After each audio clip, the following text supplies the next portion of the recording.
মধ্যপ্রাচ্যের ভূ রাজনীতিতে গত কয়েক সপ্তাহে যে পরিবর্তন ঘটেছে তা একটি নতুন যুদ্ধের শঙ্কা তৈরি করেছে।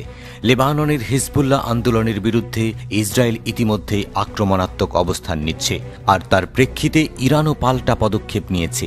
এই পরিস্থিতি একটি প্যান মিডল ইস্টার্ন যুদ্ধের সম্ভাবনাকে সামনে নিয়ে এসেছে। শুধু ইসরায়েল ও তেহরানকে নয়, বরং পুরো অঞ্চলের দেশগুলোকে অন্ধকারে নিয়ে যেতে পারে।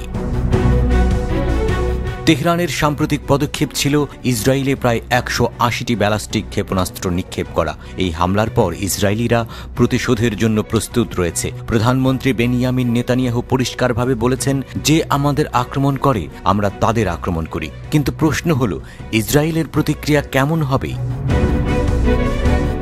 বিশেষজ্ঞরা মনে করেন ইসরায়েল ইরানের সামরিক ও যোগাযোগ অবকাঠামোকে লক্ষ্যবস্তু করবে, তবে ইরানের অর্থনীতির উপর আক্রমণ করার সম্ভাবনা কম, কারণ এটি এই অঞ্চলে তেলের বাজারকে অস্থির করে দিতে পারে। বর্তমান পরিস্থিতিতে যুক্তরাষ্ট্রের ভূমিকা অত্যন্ত গুরুত্বপূর্ণ, কারণ তারা ইসরায়েলকে সতর্ক করে দিচ্ছে।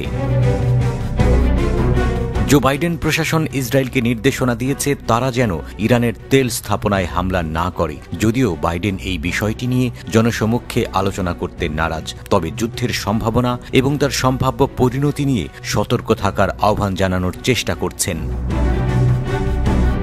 এই সংঘাতের মানবিক প্রভাবও ভয়াবহ হতে পারে। গাজার মানুষের মধ্যে বাস্তুচ্যুতির হার বাড়ছে, যেখানে ইসরায়েলি হামলার ফলে হাজার হাজার মানুষ প্রাণ হারাচ্ছে। ইসরায়েল ও হিজবুল্লাহর মধ্যে সংঘর্ষ উত্তর ইসরায়েল এবং দক্ষিণ লেবাননের হাজার হাজার পরিবারকে তাদের বাড়িঘর ছেড়ে পালাতে বাধ্য করেছে।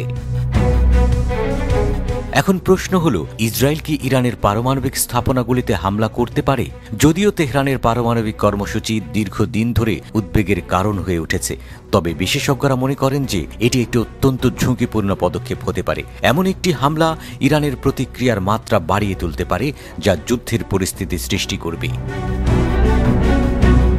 এই পরিস্থিতির একটি নাটকীয় টুইস্ট হতে পারে যদি ইরান নতুন প্রযুক্তি এবং অস্ত্রের মাধ্যমে প্রতিরোধ করে তোলে। তাদের সামরিক সক্ষমতা বৃদ্ধির ফলে একটি নতুন যুদ্ধের সম্ভাবনা আরও বাড়তে পারে। একদিকে ইসরায়েল আক্রমণের জন্য প্রস্তুত, অন্যদিকে ইরানও প্রস্তুত প্রতিরোধ করার জন্য। এই সংকটের ফলে বিশ্ব শান্তি এবং স্থিতিশীলতা সংকটে পড়তে পারে।